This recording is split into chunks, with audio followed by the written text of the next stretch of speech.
Hello বন্ধু, সুস্বাগতম। তো আমি আবার চলে এসেছি আবার একটা নতুন ব্লগ নিয়ে। প্রথমেই সকলকে বলে নিই গুড মর্নিং। আর সকলে কেমন আছো সেটা জানিও। আর দেখতে পাচ্ছ আজ হচ্ছে একটু বেলা করে উঠে পড়েছি, একটু দেরি হয়ে গেছে ঘুম থেকে উঠছি, তো তারপর থেকে আমি ব্লগটা শুরু করেছি।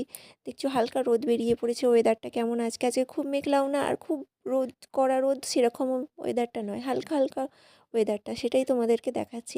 আর আজ সকালে কেন উঠতে দেরি হয়ে গেছে সেটাও তোমাদের বলছি।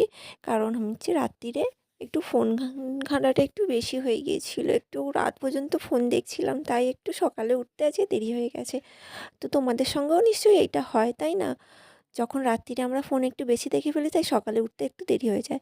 তো দেখছি সকালে একটু উঠতে দেরি হয়ে গেছিলো বলে সমস্ত কাজ করে নিয়েছিলাম, তাড়াতাড়ি করে কাজ সব করে নিয়ে তারপর দেখছি আমি রান্না করতে বসে পড়েছি। তো দেখতে পাচ্ছি আমি কাঠের উনুনে রান্না করছি। তো তোমরাও নিশ্চয়ই এখনও পর্যন্ত কাঠের উনুনে কেউ রান্না করো কি না একটু জানিও কমেন্ট করে। আর আমাদের এখানে আমি তো করি, কারণ আমি একটা গ্রামের বউ। তো গ্রামের বাড়িতে এখনও পর্যন্ত এই প্রচলটা আছে, অনেক বাড়িতেই এখনও কাঠেতে রান্না হয়। তো আমি ওর কাঠের উনুনেও রান্না করি, আবার গ্যাসেও রান্না করি, যখন যেরকম সময় বুঝে আমি সেইভাবে রান্না করি। তো দেখতে পাচ্ছ আমি এখন মাছটা ভাজছিলাম, তোমাদেরকে দেখালাম। তো এখন আমি দেখছো আমি মাছটা ঝাল করব বলে তাই টমেটো পেঁয়াজ ভাজছিলাম।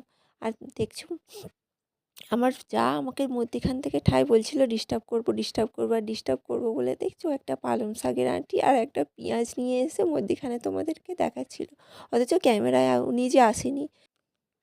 এই রকমভাবেই যখন ও কোনো কোনো ব্লগ করে আমিও মধ্যিখানে গিয়ে মাঝে মাঝে ডিস্টার্ব করি, আর আমি যখন করি ও মাঝে মাঝে এসে ডিস্টার্ব করে, তো এটা ভালো লাগে।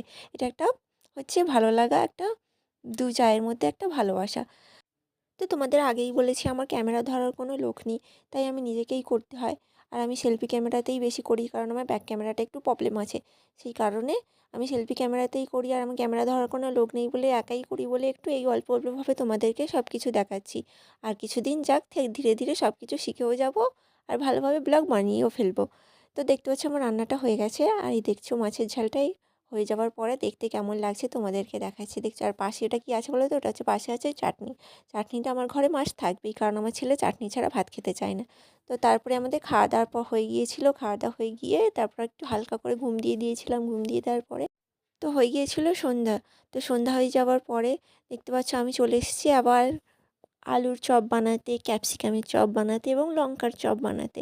এই সবগুলো আমার বরের খুবই পছন্দের একটা খাবার। তো বর তো জানো সন্ধ্যের পরই আমার বর আবার কাজ থেকে বাড়ি ফিরে পড়ে, সারাদিন আমার কাছে থাকে না, বা রাতেই শুধু বাড়িতে থাকে। তো যখন সারাদিন পর যখন বাড়িতে আসে বর, তার একটু মনের পছন্দের মতো খাবার তাকে খাওয়াতে একটু সকলকারই ভালো লাগে। তো সেই কারণেই আমি বরের পছন্দের তো খাবার বানাচ্ছিলাম। আর এই সময় আমার ছেলে একটু বাড়িতে ছিল বলে একটু ক্যামেরাটা ধরে দিচ্ছিল।